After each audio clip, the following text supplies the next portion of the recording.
اور ماضی کے تجربات سے سیکھ کر حال کے لیے کوئی حکمت عملی بنانی ہوگی۔ ٹھیک ہے، چلیں تو پھر اس طاقت کی جدوجہد کی گہرائی میں چلتے ہیں۔ Chapter 1 political power. جی، مورگن تھاؤ کا مرکزی خیال تو یہی ہے کہ بین الاقوامی سیاست، بلکہ ہر قسم کی سیاست، اصل میں طاقت کے حصول کی جدوجہد ہے۔ بالکل۔ قوموں کے آخری مقاصد چاہے کچھ بھی ہوں، آزادی، خوشحالی، سلامتی، لیکن ان کا فوری مقصد ہمیشہ طاقت حاصل کرنا یا اسے برقرار رکھنا ہوتا ہے۔ مگر یہاں طاقت سے مورگن تھاؤ کی اصل مراد کیا ہے؟ یہ اہم سوال ہے۔ یہ بہت بہت اہم نکتہ ہے۔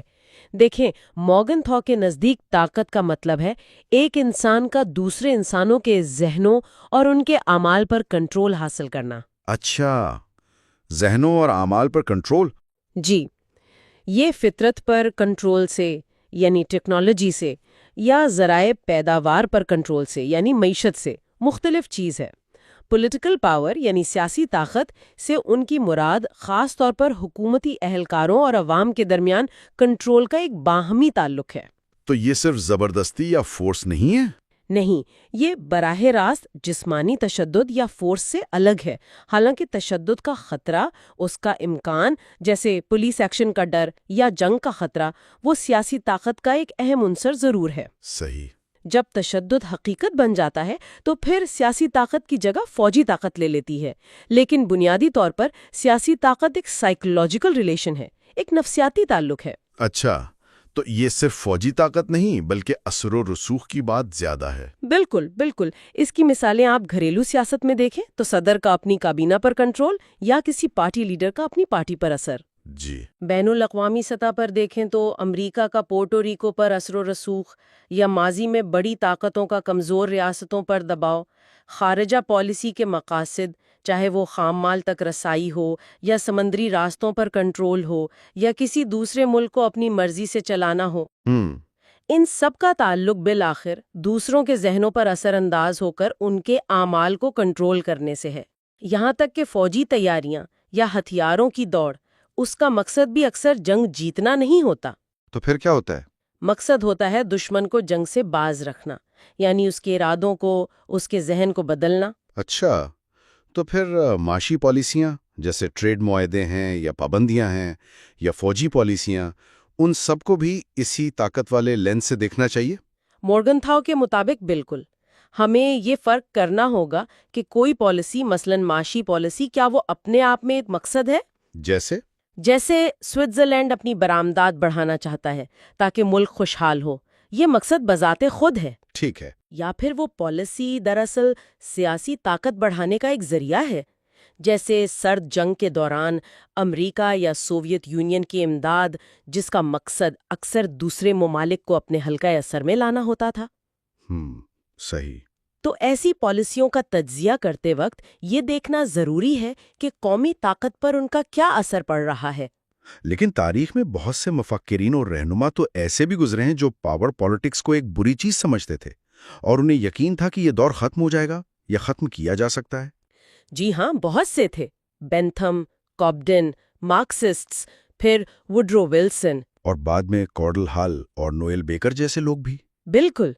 لیکن مورگن تھاؤ اس خیال کو حقیقت پسندی سے دور سمجھتے ہیں۔ وہ کہتے ہیں کہ طاقت کے لیے جدوجہد تاریخ کے ہر دور میں اور دنیا کے ہر حصے میں نظر آتی ہے۔ یہ کوئی حادثاتی یا عارضی چیز نہیں جسے آپ ختم کر سکیں۔ یعنی یہ ایک مستقل حقیقت ہے۔ ان کے خیال میں ہاں، یہ سوچنا کہ اگر کچھ ممالک طاقت کی سیاست چھوڑ دیں تو باقی بھی چھوڑ دیں گے، یہ خوش فہمی ہے۔ مورگن تھاؤ دلیل دیتے ہیں کہ یہ خواہش انسان کی فطرت کا حصہ ہے، جینے کی خواہش، نسل بڑھانے کی خواہش اور غلبہ پانے کی خواہش۔ اچھا، غلبہ پانے کی خواہش؟ جی، ول ٹو ڈومینیٹ۔ وہ کہتے ہیں کہ اگر گھریلو سیاست خاندان سے لے کر ریاست تک طاقت کی کشمکش سے بھری پڑی ہے تو بین الاقوامی سیاست اس سے مختلف کیسے ہو سکتی ہے؟ تو یہ جو پاور پالیٹکس کو مسترد کرنے کی سوچ ہے، یہ کہاں سے آئی پھر؟ مورگن تھاؤ کے خیال میں اس کی جڑیں دو جگہ ہیں۔ ایک تو 19ویں صدی کا لبرل فلسفہ، جو اسے پرانے زمانے کے بادشاہوں کا کھیل سمجھتا تھا۔ اچھا۔ اور دوسرا امریکی تجربہ، امریکہ کی جغرافیائی تنہائی، اس کے جمہوری نظریات، اس نے یہ تاثر دیا کہ وہ یورپی طاقت کی سیاست سے الگ اور بہتر ہے۔ واشنگٹن کا وہ آلودائی خطبہ، جی، جس میں یورپی جھگڑوں سے دور رہنے کا کہا گیا تھا۔ ہاں، تو اسے غلطی سے طاقت کی سیاست سے ہی علیحدگی سمجھ لیا گیا۔ ٹھیک ہے، اب آتے ہیں chapter 2 policy of the status quo پر۔ جی، مورگنتھاؤ کہتے ہیں کہ قومیں بنیادی طور پر 3 طرح کی پالیسیاں اپناتی ہیں: طاقت کو برقرار رکھنا، طاقت بڑھانا یا طاقت کا مظاہرہ کرنا۔ پہلی قسم ہے پالیسی آف دا اسٹیٹس کو۔ یہ کیا ہے؟ اسٹیٹس کو پالیسی کا مطلب ہے طاقت کی جو موجودہ تقسیم ہے اسے برقرار رکھنے کی کوشش کرنا۔ یہ بین الاقوامی سیاست میں ایک قدامت پسند یعنی کنزرویٹو پالیسی ہے۔ اچھا، عام طور پر یہ کسی بڑی جنگ کے بعد جو امن معاہدہ ہوتا ہے اس کے نتیجے میں جو صورتحال بنتی ہے اسے جوں کا توں رکھنے کی کوشش کرتی ہے۔ مثالیں؟ جیسے 1815 میں نپولین کی شکست کے بعد وینا کانگریس اور ٹریٹی آف پیرس سے جو نقشہ بنا، ہولی الائنس نے اسے برقرار رکھنے کی کوشش کی۔ صحیح۔ اسی طرح 1919 میں پہلی جنگ عظیم کے بعد لیگ آف نیشنز کا مقصد ورسائے معاہدے کے تحت جو نظام بنا، خاص طور پر اس کا آرٹیکل 10، اس کا دفاع کرنا تھا۔ اور اس کی مزید مثالیں بھی ہوں گی؟ جی ہاں، خاص معاہدے بھی ہیں، جیسے 9 پاور ٹریٹی جس کا مقصد چین کی سالمیت کو برقرار رکھنا تھا، یا لوکارنو ٹریٹی جو جرمنی کی مغربی سرحدوں کی ضمانت تھی۔ اور اتحاد الائنسز؟ بالکل، مختلف ممالک کے آپسی اتحاد بھی اکثر اسٹیٹس کو برقرار رکھنے کے لیے بنتے ہیں۔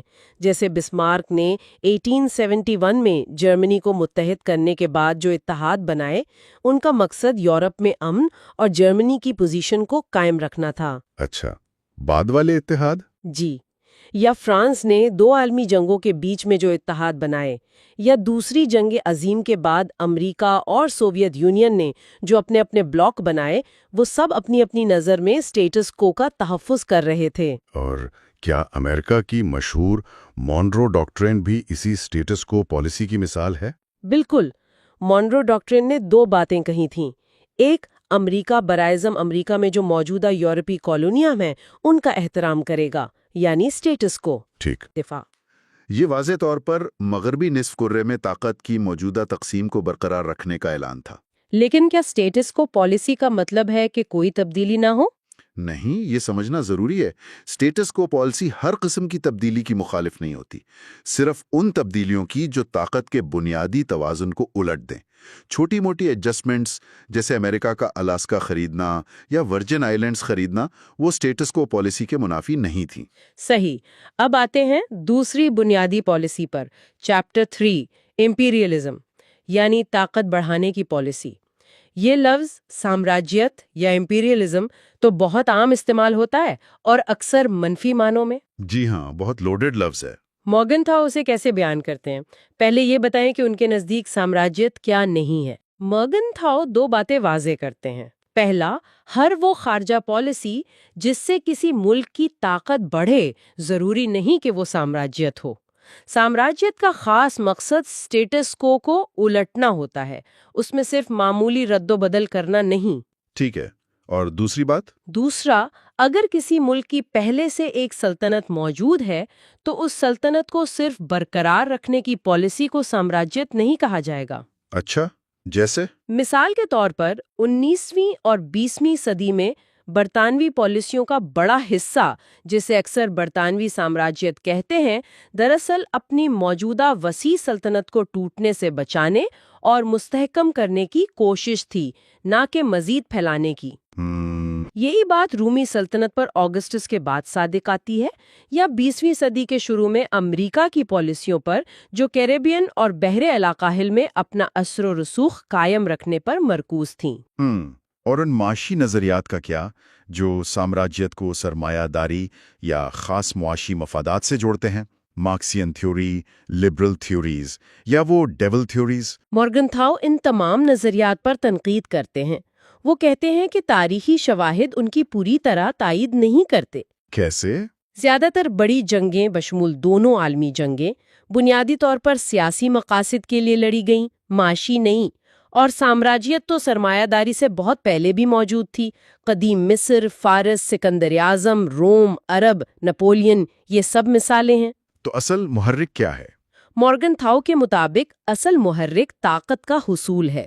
معاشی فائدہ ثانوی ہو سکتا ہے، بلکہ جیسا کہ جیکب وائنر جیسے معاشی مورخین نے دکھایا ہے، سرمایہ دار طبقہ تاریخی طور پر اکثر امن کا خواہاں اور جنگ اور سامراجیت کا مخالف رہا ہے، کیونکہ جنگ تجارت کے لیے نقصان دہ ہوتی ہے۔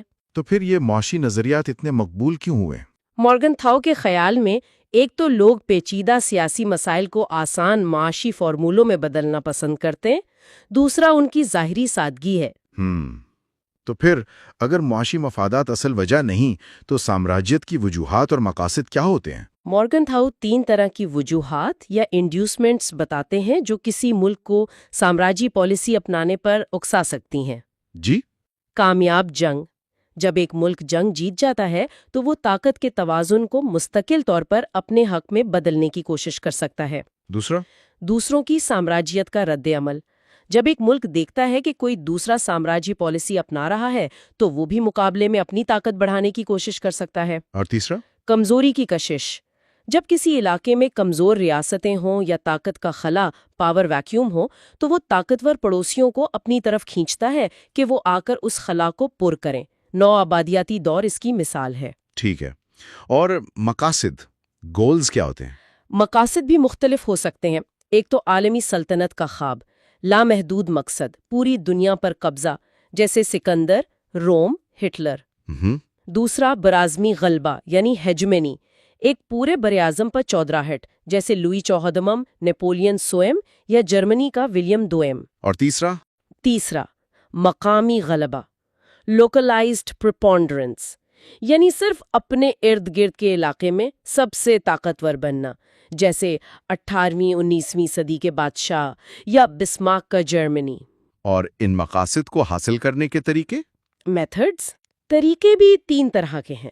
پہلا، فوجی سامراجیت، ملٹری امپیریلزم، سب سے پرانا، سب سے واضح طریقہ، جنگ اور فتح، لیکن یہ سب سے خطرناک بھی ہے، ایک جوا۔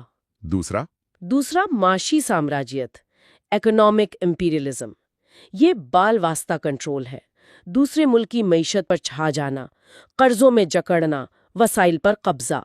ڈالر امپیریلزم اس کی مثال ہے۔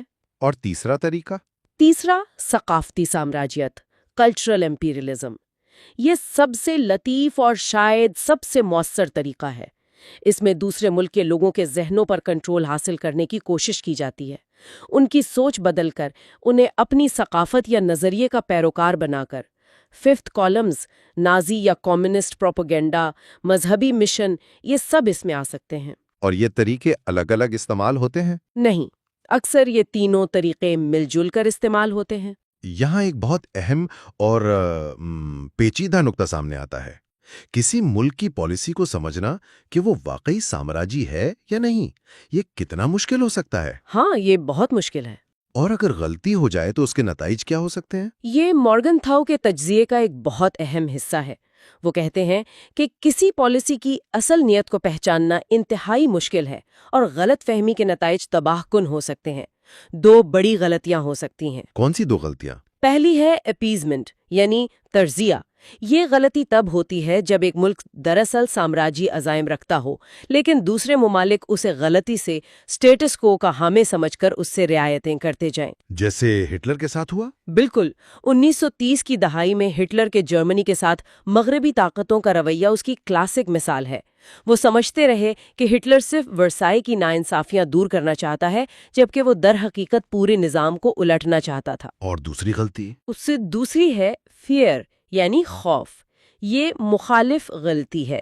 جب ایک ملک دراصل صرف اپنی موجودہ پوزیشن سٹیٹس کو برقرار رکھنا چاہتا ہو، لیکن دوسرے ممالک اس کی پالیسیوں کو غلطی سے سامراجیت سمجھ لیں اور اس کے خلاف محاذ آرائی شروع کر دیں۔ اچھا، اس سے بلا وجہ کشیدگی بڑھتی ہے اور جنگ کا خطرہ پیدا ہو جاتا ہے۔ شاید 1870 سے 1914 کے درمیان یورپ میں جو کشیدگی بڑھی، اس میں اس عنصر کا بھی کردار تھا۔ تو شناخت میں کیا مشکلات آتی ہیں؟ مورگنتھاؤ 5 بڑی مشکلات بتاتے ہیں۔ کسی اقدام کی اصل نوعیت کیا ہے؟ کیا پالیسی وقت کے ساتھ بدل گئی ہے؟ معاشی اور ثقافتی طریقے ویسے ہی مبہم ہوتے ہیں؟ سامراجیت کا اصل ہدف کیا ہے؟ مقامی، برعظامی یا عالمی؟ اور سب سے بڑھ کر قومیں اپنے اصل مقاصد کو خوبصورت نظریاتی پردوں، آئیڈیولوجیکل ڈسگائزز میں چھپا لیتی ہیں۔ ان پردوں کو ہٹا کر حقیقت دیکھنا بہت مشکل ہوتا ہے۔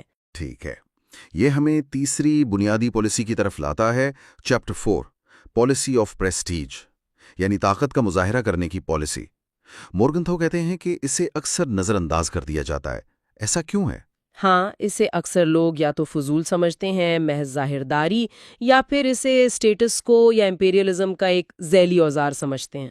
لیکن مورگنتھاؤ اسے بنیادی سمجھتے ہیں۔ جی، وہ دلیل دیتے ہیں کہ وقار، پریسٹیج کی خواہش اتنی ہی بنیادی ہے جتنی طاقت کو برقرار رکھنے یا بڑھانے کی خواہش۔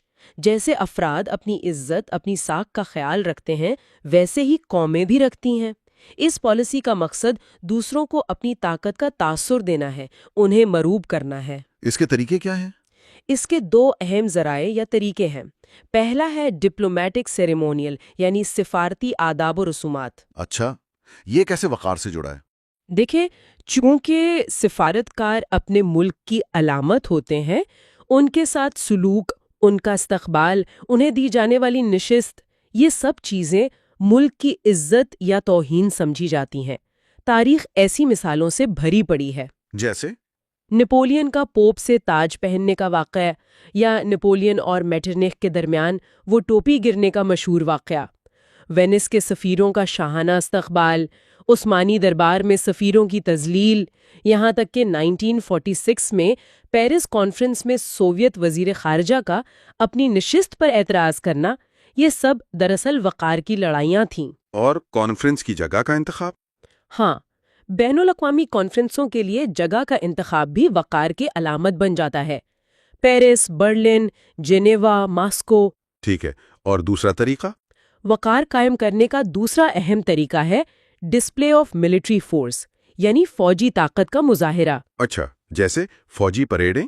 جی، فوجی پریڈیں، جنگی مشقیں، نئے ہتھیاروں کے تجربات، جیسے امریکہ نے 1946 میں ایٹم بم کے تجربات کیے۔ اور بحری بیڑوں کے دورے؟ سی اور روسی بحری بیڑوں کے ایک دوسرے کے ملک میں دورے، یا 1946 کے بعد امریکی بحری بیڑے کے بحیرہ روم میں دورے، یہ سب طاقت اور وقار کے مظاہرے تھے۔ موبلائزیشن بھی اسی میں آتا ہے؟ جی، پرانے وقتوں میں موبلائزیشن یعنی جنگ کے لیے فوج کو تیار کرنا بھی اکثر صرف دھمکی یا وقار کے اظہار کے لیے کیا جاتا تھا، جیسے 1914 میں جنگ سے پہلے یا 1938 اور 39 میں۔ تو اس وقار کی پالیسی کا حتمی مقصد کیا ہوتا ہے؟ صرف دکھاوا؟ عام طور پر نہیں، عام طور پر اس کا مقصد اسٹیٹس کو پالیسی یا سامراجی پالیسی کی حمایت کرنا ہوتا ہے۔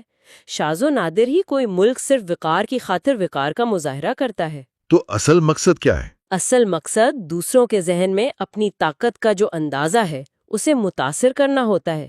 یہ پالیسی سب سے کامیاب تب ہوتی ہے جب کوئی ملک اپنی طاقت کا استعمال کیے بغیر صرف اپنی ساکھ اور وقار کی بنا پر اپنے مقاصد حاصل کر لے۔ اس کے لیے کیا ضروری ہے؟ اس کے لیے 2 چیزیں ضروری ہیں۔ ایک تو یہ تاثر کہ ملک کے پاس ناقابل تسخیر طاقت ہے، اور دوسرا یہ کہ وہ اس طاقت کو استعمال کرنے میں تحمل اور ذمہ داری کا مظاہرہ کرتا ہے۔ رومن سلطنت یا 19ویں صدی میں برطانوی سلطنت یا کسی حد تک امریکہ کی گڈ نیبر پالیسی اس کی مثالیں سمجھی جا سکتی ہیں۔ لیکن اس میں خرابیاں بھی ہو سکتی ہیں؟ جی ہاں، 2 خرابیاں یا کرپشنز بھی پیدا ہو سکتی ہیں۔ ایک ہے بلف کرنا، یعنی اپنی اصل طاقت سے کہیں زیادہ طاقتور ہونے کا تاثر دینا۔ یہ ایک خطرناک کھیل ہے۔ جیسے مسولینی کا اٹلی؟ شاید، ہاں، مسولینی کا اٹلی 1935 سے 1942 تک شاید اس کی مثال ہے۔ اور دوسری خرابی؟ دوسری خرابی اس کے برعکس ہے، یعنی نیگیٹو پریسٹیج۔ جب ایک ملک حقیقت میں جتنا طاقتور ہو، دنیا اسے اس سے کم سمجھے۔ اچھا، اس کی مثال؟ دوسری جنگ عظیم سے پہلے امریکہ اور سوویت یونین شاید اس کی مثال تھے، جنہیں ہٹلر نے کمزور سمجھا، اور یہ اس کی بڑی غلط فہمی ثابت ہوئی۔ صحیح۔ اور آخر میں چیپٹر 5، دی آئیڈیالوجیکل ایلیمنٹ۔ جی، نظریات۔ مورگنتھاؤ نظریات یعنی آئیڈیالوجیز کی بات کرتے ہیں۔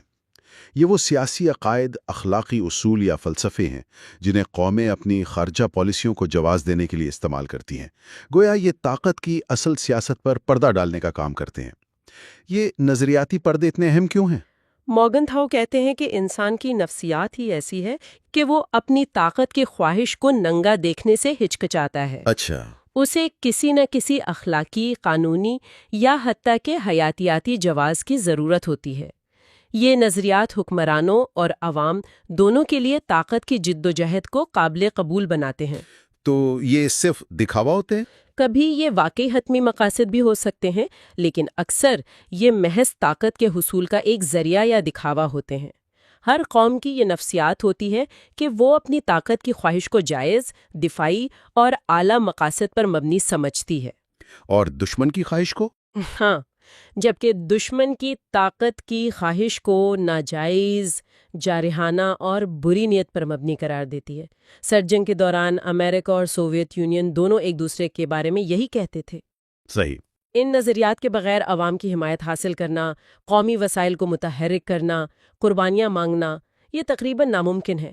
یہ اخلاقی ہتھیاروں کی طرح کام کرتے ہیں، جیسے پہلی جنگ عظیم میں وڈرو ولسن کے وہ 14 نکات تھے۔ مختلف قسم کی پالیسیوں کے لیے عام طور پر کون سے نظریات استعمال کیے جاتے ہیں؟ اسٹیٹس کو کے لیے کیا ہوتا ہے؟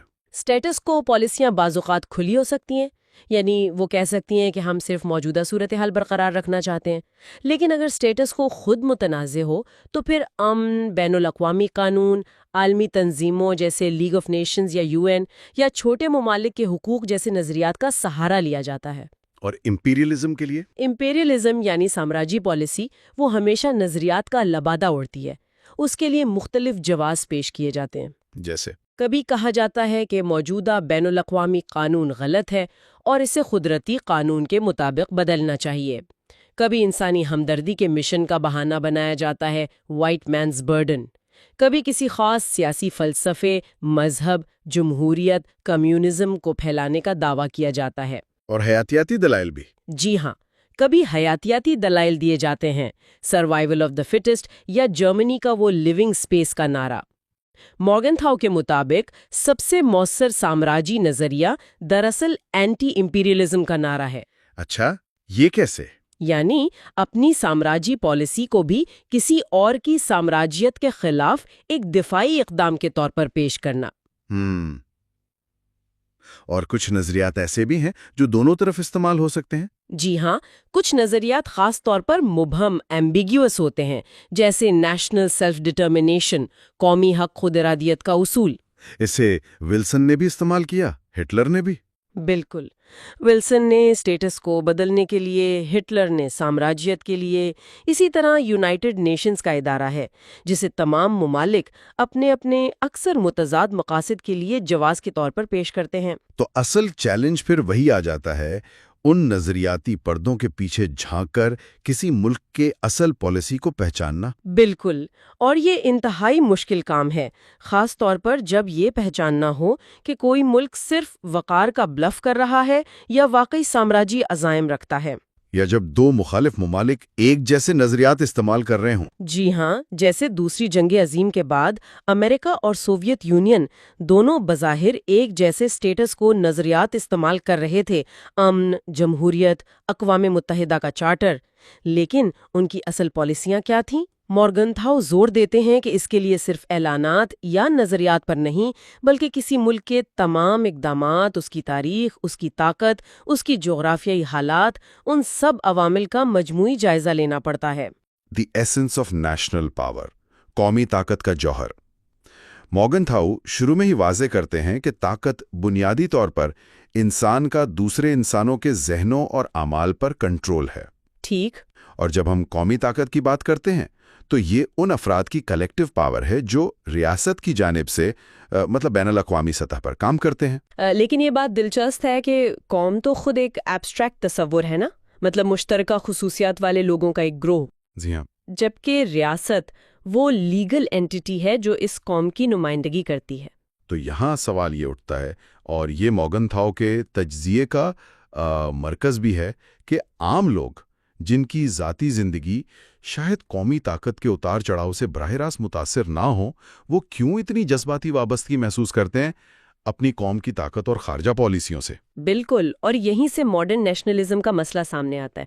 مورگنتھاؤ اس کی ایک نفسیاتی وضاحت دیتے ہیں۔ اچھا؟ ان کا کہنا ہے کہ افراد اپنی جو طاقت کی ذاتی خواہش ہوتی ہے، انڈیویجول ڈیزائر فار پاور، اسے اپنے معاشرے میں پوری طرح سیٹسفائیڈ نہیں کر پاتے، تو پھر وہ بین الاقوامی میدان میں اپنی قوم کی طاقت کی جو جدوجہد ہے اس سے آئیڈینٹیفائی کر کے ایک قسم کی وائکیریس سیٹسفیکشن یا بالواسطہ تسکین حاصل کرتے ہیں۔ اوہ، جیسے وہ رومی مثال آپ نے بتائی تھی، سویز رومانس سم والی۔ بالکل، میں رومی شہری ہوں، یعنی اپنی ذاتی ناآسودگی کا ازالہ قومی کامیابیوں میں دیکھنا۔ تو معاشرہ بھی اس میں کردار ادا کرتا ہوگا؟ یقیناً معاشرہ اس عمل کو تقویت دیتا ہے۔ وہ انفرادی سطح پر طاقت کے بے لگام اظہار کو آپ کہیں کہ ڈسکریج کرتا ہے۔ لیکن قوم کے نام پر؟ ہاں، لیکن جب وہی طاقت قوم کے نام پر استعمال ہو تو اس کی حوصلہ افزائی کی جاتی ہے۔ قومی پرچم، ترانے، یہ سب علامات اسی اجتماعی شناخت کو مضبوط کرتی ہیں۔ اور یہ شناخت کیا یہ ہمیشہ ایک جیسی رہتی ہے، اس کی شدت؟ نہیں، مورگنتھاؤ بتاتے ہیں کہ اس کی شدت بدلتی رہتی ہے۔ تاریخی طور پر دیکھیں تو نیپولین کی جنگوں سے پہلے عوام کی اکثریت خارجہ پالیسی سے یوں سمجھیں لا تعلق تھی۔ اچھا۔ وفاداری بادشاہ سے تھی، مذہب سے یا علاقے سے۔ نیپولین کی جنگوں کے بعد یہ جذبہ پھیلا اور پہلی جنگ عظیم تک تو تقریباً پوری آبادی قومی طاقت سے جڑ چکی تھی۔ لیکن اہم نقطہ کیا ہے اس شدت کے بارے میں؟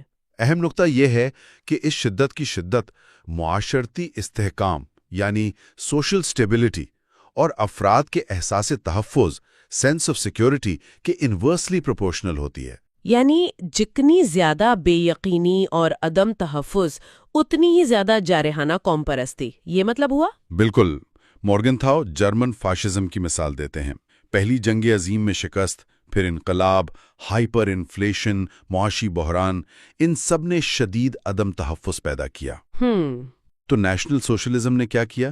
اس نے اس خوف اور مایوسی کو بیرونی دشمنوں کی طرف موڑ دیا، جیسے معاہدہ ورسائے، بولشوزم، اور اس سے ایک قوم پرستانہ جنون پیدا ہوا۔ اور سوویت یونین کی مثال؟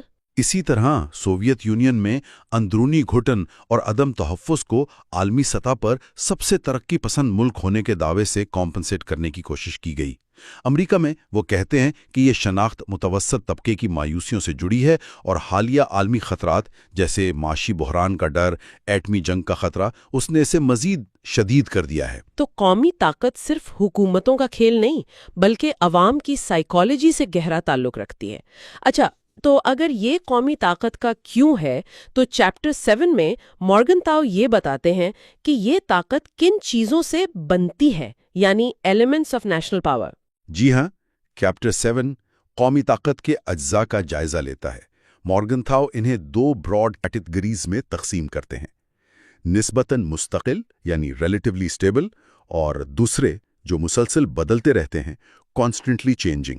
ٹھیک ہے۔ لیکن اہم بات یہ ہے کہ ان سب کو الگ الگ دیکھنے کے بجائے ان کے مجموعی اثر کو سمجھنا ضروری ہے۔ تو وہ کون سے بنیادی ستون ہیں جن پر قومی طاقت کھڑی ہوتی ہے؟ سب سے مستحکم بنیادیں ہیں جغرافی یعنی جغرافیہ اور نیچرل ریسورسز یعنی قدرتی وسائل۔ جغرافیہ جیسے امریکہ کا سمندروں سے گھرا ہونا یا روس کا وسیع رقبہ، یہ ایک مستقل فیکٹر ہے، حالانکہ ٹیکنالوجی اس کی اہمیت کو بدل سکتی ہے، ختم نہیں کر سکتی۔ صحیح۔ قدرتی وسائل، خاص طور پر خوراک میں خود کفالت، اور صنعتی خام مال جیسے کوئلہ، تیل، لوہا اور آج کل یورینیم، یہ طاقت کی بنیاد فراہم کرتے ہیں۔ لیکن صرف وسائل ہونا کافی نہیں۔ تو پھر کیا چیز ان وسائل کو اصل طاقت میں بدلتی ہے؟ وہیں دوسرے عناصر آتے ہیں، خاص طور پر انڈسٹریل کیپیسٹی یعنی صنعتی صلاحیت، اور ملٹری پریپیئرڈنس یعنی فوجی تیاری۔ صنعتی صلاحیت کا مطلب ہے وسائل کو مؤثر طریقے سے استعمال کرنے کی ایبلٹی، جس میں ٹیکنالوجی، اسکلڈ لیبر، یہ سب شامل ہے؟ جی بالکل۔ ٹیکنالوجی، ہنرمند افرادی قوت، انتظامی ڈھانچہ۔ جدید جنگیں تو بڑی حد تک صنعتی پیداوار پر منحصر ہیں۔ اور فوجی تیاری؟ فوجی تیاری، جس میں ٹیکنالوجی، قیادت کا معیار، فوج کی تعداد اور اس کی تنظیم شامل ہے، یہ اس صنعتی اور جغرافیائی طاقت کو عملی شکل دیتی ہے۔ یعنی جغرافیہ اور وسائل پوٹینشل ہے، جبکہ صنعت اور فوج اس پوٹینشل کو کائنیٹک انرجی میں بدلتے ہیں۔ بہت خوب کہا، بالکل۔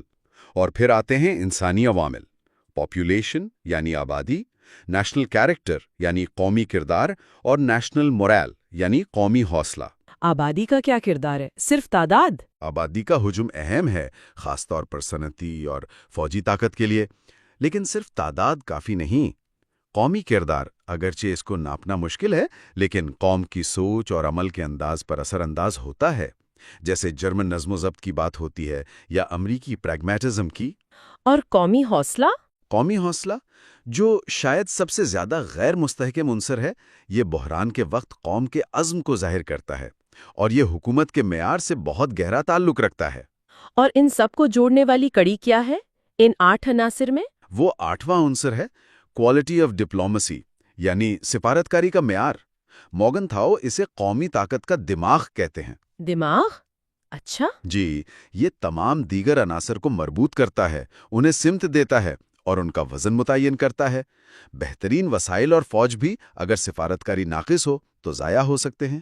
اور اچھی سفارتکاری کمزوریوں کے باوجود فائدہ پہنچا سکتی ہے؟ بالکل، اچھی سفارتکاری کمزوریوں کے باوجود ملک کو فائدہ پہنچا سکتی ہے۔ تو یہ 8 عناصر مل کر قومی طاقت کی تصویر بناتے ہیں، لیکن چیپٹر 8 میں موگن تھاؤ کہتے ہیں کہ اس تصویر کو سمجھنا یعنی ایویلیویشن آف نیشنل پاور خود ایک بہت بڑا چیلنج ہے۔ ایسا کیوں ہے؟ جی، کیونکہ یہ صرف اجزاء کی لسٹ بنانے کا معاملہ نہیں۔ اصل چیلنج ان عوامل کا اپنی اور دوسری قوموں کی طاقت پر پڑنے والے اثرات کا صحیح اندازہ لگانا ہے، حال میں بھی اور مستقبل کے لیے بھی۔ اور یہ اندازہ ہمیشہ ریلیٹیو ہونا چاہیے، یعنی دوسروں کے مقابلے میں؟ بالکل، آپ کی طاقت کا اندازہ حریف کی طاقت کے مقابلے میں ہی معنی رکھتا ہے۔ اور یہ اندازہ لگانا اتنا مشکل کیوں ہے؟ کیا وجہ ہے؟ کئی وجوہات ہیں۔ ایک تو یہ کہ یہ تمام عناصر مسلسل بدل رہے ہیں اور ایک دوسرے پر اثر انداز ہو رہے ہیں۔ ٹیکنالوجی جغرافیہ کی اہمیت بدل دیتی ہے، معیشت قومی حوصلے پر اثر ڈالتی ہے۔ اور مستقبل کی پیشگوئی؟ دوسرا، مستقبل غیر یقینی ہے۔ قدرتی آفات، جنگیں، انقلابات، نئی ایجادات، لیڈرشپ میں تبدیلی، یہ سب پیشگوئی کو تقریباً ناممکن بنا دیتے ہیں۔ موگن تھاؤ تو کہتے ہیں کہ حقیقت میں یہ ایجوکیٹڈ گیسز یا آپ کہہ لیں کہ ہنچز کا سلسلہ ہے۔ اور کامیابی اس پر منحصر ہے کہ آپ کے اندازے دوسروں سے کم غلط ہوں؟ جی ہاں، بالکل۔ کیا ریاستیں اس جائزے میں عام طور پر کچھ غلطیاں کرتی ہیں؟ موگن تھاؤ نے کچھ بتایا ہے؟ ہاں، موگن تھاؤ 3 بڑی غلطیوں ٹپیکل ایررز کی نشاندہی کرتے ہیں۔ پہلی، طاقت کو مطلق سمجھنا، ایبسولوٹ کیریکٹر، یعنی اسے نسبتی طور پر دیکھنے کے بجائے اپنی ہی پچھلی حالت سے موازنہ کرنا۔ جیسے پہلی جنگ عظیم کے بعد فرانس کا خود کو فاتح سمجھنا، بجائے اس کے کہ وہ آنے والے جرمنی کے مقابلے میں اپنی طاقت کا اندازہ لگاتا۔ سمجھ گئی۔ دوسری غلطی؟ دوسری غلطی ہے طاقت کو مستقل سمجھنا، پرماننٹ کیریکٹر، یعنی کسی ایک عنصر کو، جیسے موجودہ فوجی برتری یا جغرافیائی فائدے کو، ہمیشہ قائم رہنے والا سمجھ لینا۔ مثال کے طور پر؟ مثال کے طور پر اسٹالن گریڈ سے پہلے روس کو مستقل کمزور سمجھنا یا اس کے بعد ناقابل تسخیر سمجھ لینا، یا امریکی ایٹمی بالادستی کو دائمی سمجھنا۔ حقیقت یہ ہے کہ طاقت متحرک ہے، ڈائنامک ہے۔ اور تیسری غلطی؟ وہ ہے سنگل فیکٹر فیلسی، یعنی کسی ایک عنصر کو فیصلہ کن اہمیت دے دینا۔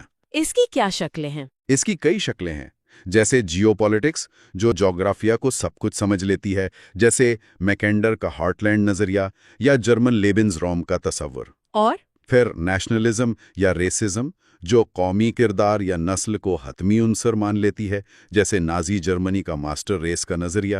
اور فوج کو سب کچھ سمجھنا؟ جی ہاں، ملٹرزم، یعنی فوجی طاقت، خاص طور پر تعداد اور ہتھیاروں کو قومی طاقت کا واحد پیمانہ سمجھنا۔ مورگن تھاؤ کا زور اس بات پر ہے کہ قومی طاقت ان تمام عوامل کا ایک پیچیدہ امتزاج ہے، اور اس کا جائزہ لیتے وقت ان تمام غلط فہمیوں سے بچنا ضروری ہے۔ ٹھیک ہے، تو اگر ریاستیں مسلسل اپنی اور دوسروں کی طاقت کا اندازہ لگا رہی ہیں اور یہ طاقت نسبتی اور متحرک ہے، تو اس مستقل کشمکش کا نتیجہ کیا نکلتا ہے؟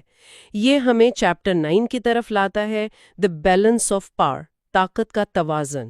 بالکل، مورگن تھاؤ کے لیے طاقت کا توازن، بیلنس آف پاور، یہ کوئی پالیسی آپشن نہیں ہے جسے ریاستیں چنیں یا رد کریں. اچھا، تو پھر کیا ہے؟ بلکہ یہ خود مختار ریاستوں کے نظام کا ایک لازمی اور فطری نتیجہ ہے. یہ ایک سماجی قانون، سوشل لا کی طرح ہے جو ایسے نظام میں استحکام پیدا کرنے کی کوشش کرتا ہے جہاں کوئی مرکزی اتھارٹی، سینٹرل اتھارٹی نہ ہو. کیا یہ توازن صرف بین الاقوامی تعلقات میں پایا جاتا ہے یا کہیں اور بھی؟ نہیں، مورگنتھاؤ اسے ایک وسیع تر سماجی توازن، سوشل ایکویلیبریم کے تصور سے جوڑتے ہیں جو حیاتیات، معاشیات اور معاشرت سب میں نظر آتا ہے. بنیادی خیال یہ ہے کہ جب ایک نظام میں خود مختار قوتیں موجود ہوں تو وہ ایک دوسرے کو محدود کرتی ہیں تاکہ کوئی ایک غالب نہ آ جائے اور نظام کا استحکام برقرار رہے. جی، استحکام بھی اور نظام کے تمام عناصر کی بقا، پریزرویشن بھی. امریکی آئین میں چیکس اینڈ بیلنسز کا نظام اسی اصول کی ایک مثال ہے. تو بین الاقوامی سطح پر یہ توازن کیسے کام کرتا ہے؟ مورگنتھاؤ اس کے کون سے نمونے یا پیٹرنز بتاتے ہیں؟ وہ 2 بنیادی نمونے بیان کرتے ہیں. پہلا ہے ڈائریکٹ اپوزیشن، یعنی براہ راست مخالفت. کیسے؟ قوم اے اپنی طاقت بڑھاتی ہے تو قوم بی بھی جواباً اپنی طاقت بڑھاتی ہے تاکہ توازن قائم رہے، جیسے فرانس مقابلہ روس نیپولین کے دور میں، یا سرجنگ کے دوران امریکہ مقابلہ سوویت یونین. اس کا بنیادی کام ایک نازک استحکام، پریکیریس اسٹیبلٹی قائم رکھنا اور ریاستوں کی آزادی کا تحفظ کرنا ہے. ٹھیک ہے، اور دوسرا نمونہ؟ وہ ہے کمپٹیشن، یعنی مقابلہ. یہاں قوم اے اور قوم بی کسی تیسری قوم سی پر اثر و رسوخ یا تسلط کے لیے مقابلہ کرتی ہیں. جیسے برطانیہ اور روس کا ایران پر مقابلہ، یا سرجنگ میں مختلف ممالک پر امریکہ اور سوویت یونین کا مقابلہ. میکنزم وہی ہے، طاقت کا توازن، لیکن اس کا ایک اضافی نتیجہ یہ نکلتا ہے کہ اکثر سی کی آزادی محفوظ رہتی ہے. وہ کیسے؟ کیونکہ اے اور بی ایک دوسرے کو سی پر مکمل کنٹرول حاصل کرنے سے روکتے ہیں. چھوٹی ریاستوں کی آزادی اکثر اسی توازن کا نتیجہ ہوتی ہے.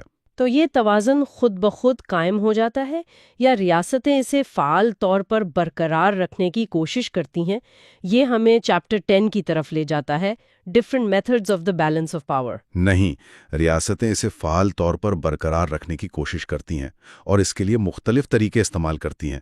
بنیادی منطق وہی ہے جو میں نے پہلے کہی، یا تو حریف کے پلڑے کا وزن کم کرو یا اپنے پلڑے کا وزن بڑھاؤ.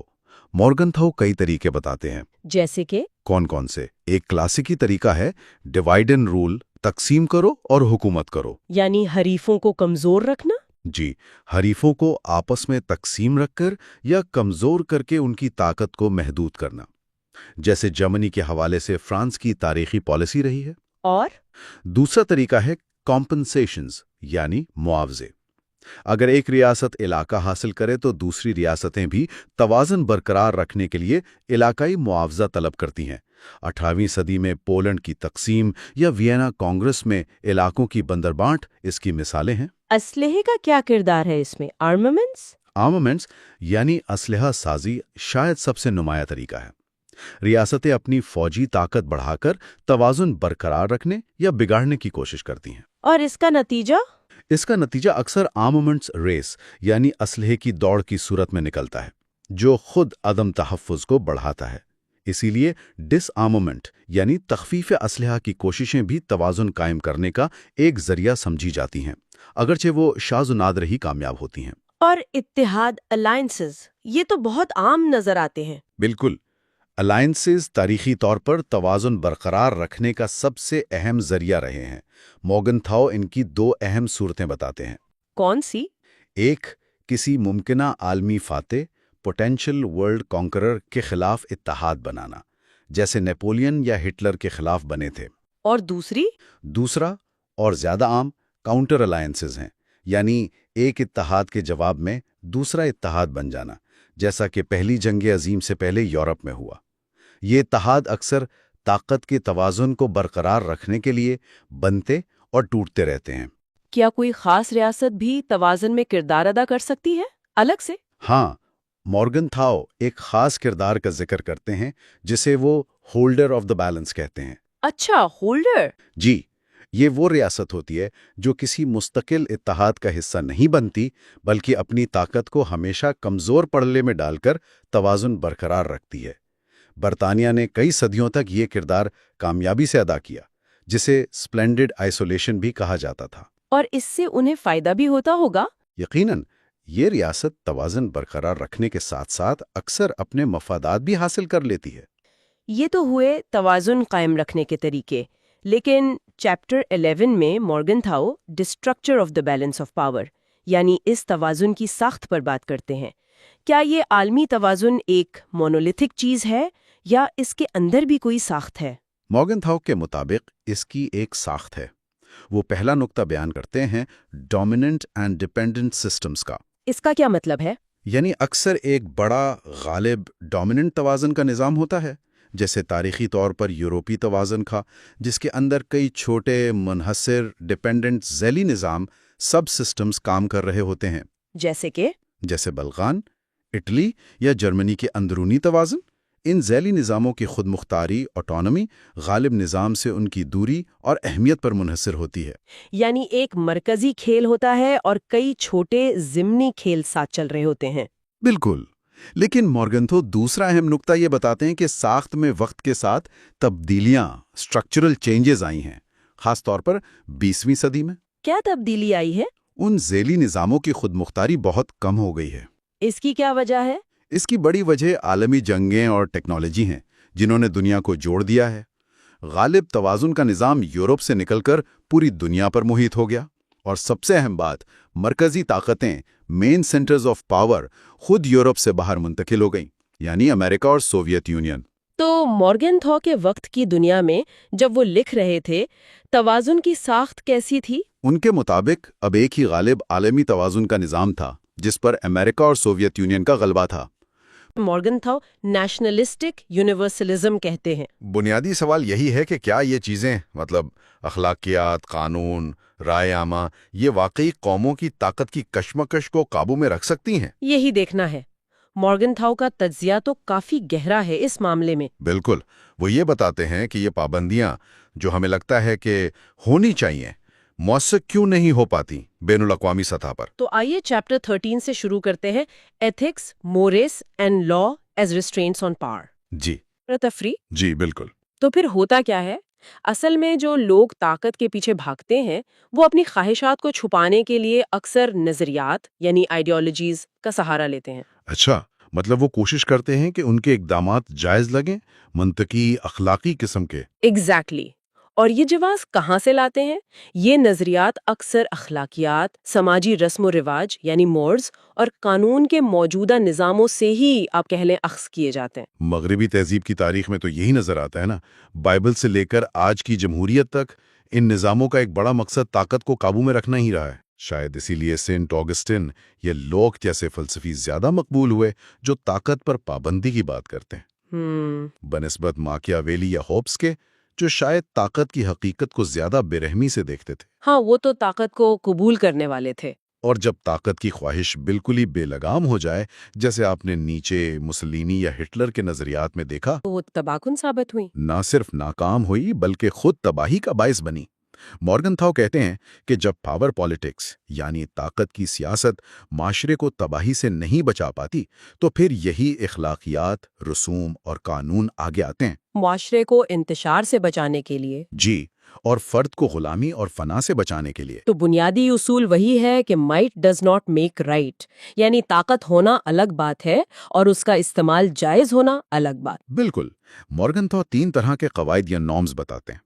ایتھکس یعنی اخلاقیات، جن کی خلاف ورزی پر آپ کہیں ضمیر ملامت کرتا ہے، اندرونی سزا ایک طرح سے۔ ہاں۔ پھر ہیں مورز یعنی سماجی روایات، ان کی خلاف ورزی پر معاشرہ غیر رسمی طور پر رد عمل دکھاتا ہے، جیسے بائیکاٹ، سوشل ایکسکلوژن وغیرہ۔ اور تیسرا پھر قانون ہے۔ جی، لا، جس کی خلاف ورزی پر باقاعدہ منظم قانونی کارروائی ہوتی ہے، مثال کے طور پر قتل نہ کرو کا حکم۔ یہ تینوں میں ہو سکتا ہے، فرق صرف سزا یعنی سینکشن کی نوعیت کا ہے۔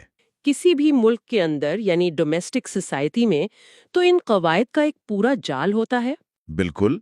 اہم چیزوں کے لیے جیسے ریاست کا تحفظ، جان و مال کی حفاظت، وہاں تینوں طرح کی پابندیاں یعنی سینکشنز استعمال ہوتی ہیں۔ اور کم اہم معاملات میں شاید ایک ہی کافی ہو؟ ہاں، جیسے فیشن کے اصول ہیں یا ٹریفک قوانین ہیں، وہاں صرف رسوم یا صرف قانون کافی ہو سکتا ہے۔ مورگن تھاؤ کے مطابق مغربی تہذیب نے ملکی سطح پر طاقت کی اس کشمکش کو کافی حد تک قابو کیا ہے۔ جی، تعمیر کیا ہے؟ ذاتی لڑائی جھگڑے کی جگہ اب سماجی، کاروباری یا پروفیشنل مقابلہ ہے۔ پیسہ کمانا طاقت کی ایک علامت بن گیا ہے اور تشدد کے خلاف قوانین نے مہذب متبادل فراہم کیے ہیں۔ تو یہاں بنیادی سوال یہ اٹھتا ہے، اور مورگن تھاؤ یہی پوچھتے ہیں کہ کیا بین الاقوامی سطح پر بھی اخلاقیات، عالمی رائے عامہ اور قانون اتنے ہی مؤثر ہیں؟ کیا وہ قوموں کے درمیان طاقت کی جدوجہد کو اسی طرح محدود کرتے ہیں جیسے ملکی نظام افراد کے درمیان کرتے ہیں؟